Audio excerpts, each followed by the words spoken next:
ग्राम Knorr के इस विद्यालय में उपस्थित वरिष्ठ श्री शंकरलाल तिवारी जी,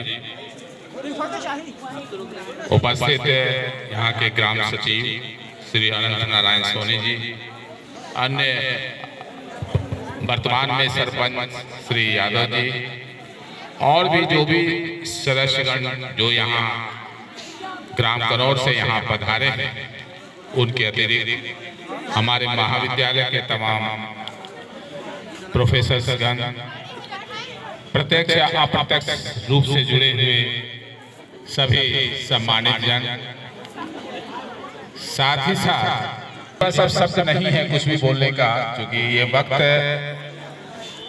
विदाई का है, और जब विदाई का वक्त आता है तो आपसे आप ही आंखें नम हो जाती हैं।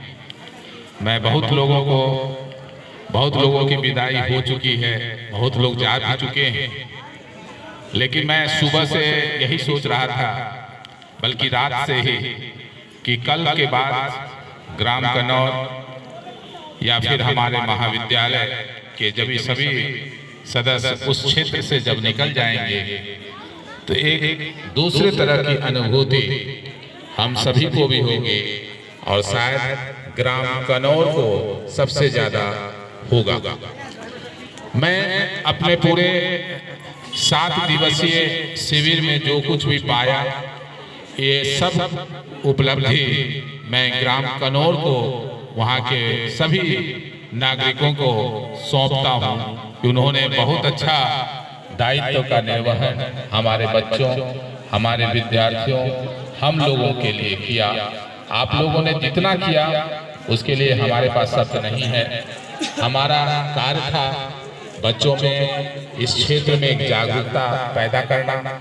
हम कहाँ तक सफल हुए हैं या असफल हुए हैं, कहाँ पर कमी रह गई है, यह विश्लेषण का विषय होगा, विवेचना का विषय होगा, जो हमारे जाने के बाद तत्क्षण आप लोगों के दिमाग में गूंजेगा, और आप विश्लेषण करें कि हमारे महाविद्यालय और आपके क्षेत्र का महाविद्यालय के छात्र छात्राओं के द्वारा जो शिविर का आयोजन किया गया, जो गोष्ठी आयोजन की गई, विभिन्न कार्यक्रम आपके समक्ष प्रस्तुत किए गए, वो सब अपने आप में शिक्षाप्रद था।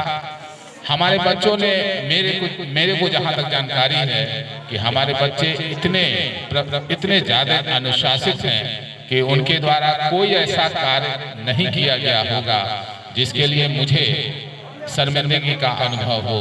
इसलिए मैं क्षमा नहीं मांगूंगा कि हम लोगों से कोई अगर गलती हो गई है तो क्षमा कीजिएगा, क्योंकि मुझे विश्वास है कि हमारे विद्यार्थियों के द्वारा कोई गलती की ही नहीं जा सकती। ये मैं दावे के साथ कह सकता हूँ, और यह दावा, यह विश्वास अपने आप में बहुत बड़ी बात होती है कि जब कोई व्यक्ति इस तरह से कह के जा रहा है कि ये बच्चे कभी गलत नहीं कर सकते हैं। तो इसके लिए हम विशेष रूप से तो हम किसी को क्या कहें, लेकिन सबसे ज़्यादा मैं शंकरलाल तिवारी जी का बहुत ही ज़्यादा मैं आभार व्यक्त करूंगा, क्योंकि बहुत वरिष्ठ हैं वो, 82 ईयर ओल्ड हैं वो, और इतने बड़ी उम्र में आकर के भी पूरे समय महाविद्यालय के बच्चों को देखते रहते थे, कौन क्या कर रहा है, नहीं कर रहा है, आगे पीछे कोई समस्या तो नहीं है, आदि आदि। फिर ये ग्राम पंचायत कनौर के सरपंच जी का, भले ही वो आज हमारे बीच में उपस्थित हुए हैं, लेकिन किसी न किसी तरीके से वो उनकी उपस्थिति यहाँ बताई गई और रही।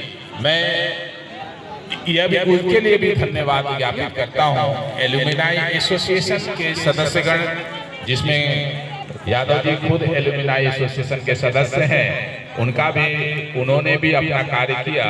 एल्यूमिनाई एसोसिएशन के अध्यक्ष के रूप में कैलाश कचेरी का योगदान भी रहा, लेकिन जो सबसे बड़ा योगदान इस पूरे कार्यक्रम को जिनके द्वारा मिला, उसमें मैं समझता हूं कि सबसे पहले तो हमारे छात्र और छात्राएं, उसके बाद मैं अपने टीचर्स को दूंगा और सबसे ज़्यादा जो दूंगा वो एनएसएस यूनिट के तीन लोग ऐसे हैं, डॉक्टर अरविंद सिंह, डॉक्टर रश्मि त्रिपाठी और सुश्री प्रियंका तोमर। इन लोगों का मार्गदर्शन बराबर बना रहा हमेशा। आज रश्मि त्रिपाठी कह रही थी कि पिछले कई दिनों से नींद पूरी नहीं हुई है, ऐसा लगता है खड़े खड़े गिर जाऊंगी। तो ये पोजीशन है कि इसके बावजूद भी वो लगी रही। और मैं रश्मि को विशेष रूप से, चूंकि रश्मि को मैंने कोई प्रभार नहीं दिया था और रश्मि खड़ी उतरी अपने प्रभार में, मैं उनको बहुत बहुत धन्यवाद देता हूं। और आगे के कार्य, आगे भी आप अच्छा कार्य करें, मैं आपसे पूरा उम्मीद करता हूं। महाविद्यालय उम्मीद करता है। समय काफी हो गया है, बच्चे जाने के इंतजार में। मेरे सामने रमा शुक्ला बैठी हुई है। रमा बार बार इंतजार ये कर रही है कि कब सर यहाँ से निकले कि मैं उनके साथ चलूं। तो अब समय यहीं पर मैं अपनी वाणी को विराम देता हूं। आप सबको बहुत बहुत धन्यवाद। मेरा सभी बड़ों को मेरा सादर प्रणाम। और मैं हमारे बच्चों को विशेष रूप से शुभाशीष आशीर्वाद और हमारे सहपाठियों को भी बहुत बहुत धन्यवाद। और आप लोग सभी भी खुश रहें, आनंद में रहें, यही मेरी कामना है, यही मेरी भगवान से प्रार्थना और विनती है। धन्यवाद। अब मैं प्राचार्य सेवक जितने भी यहाँ उपस्थित हैं और ग्रामीण जन, जो सरपंच महोदय, पूर्व सरपंच महोदय और जो ग्रामीण जन यहाँ उपस्थित है, उनसे आग्रह करता हूँ कि रैली पोस्ट में जो झंडे लगे हुए हैं उन्हें निकालने की एक प्रक्रिया होती है। उस प्रक्रिया को पूरा करने के लिए हम सभी रैली पोस्ट पर एकत्रित हुए और उस प्रक्रिया को पूरा करें। सभी से मेरा अनुरोध है, आग्रह है।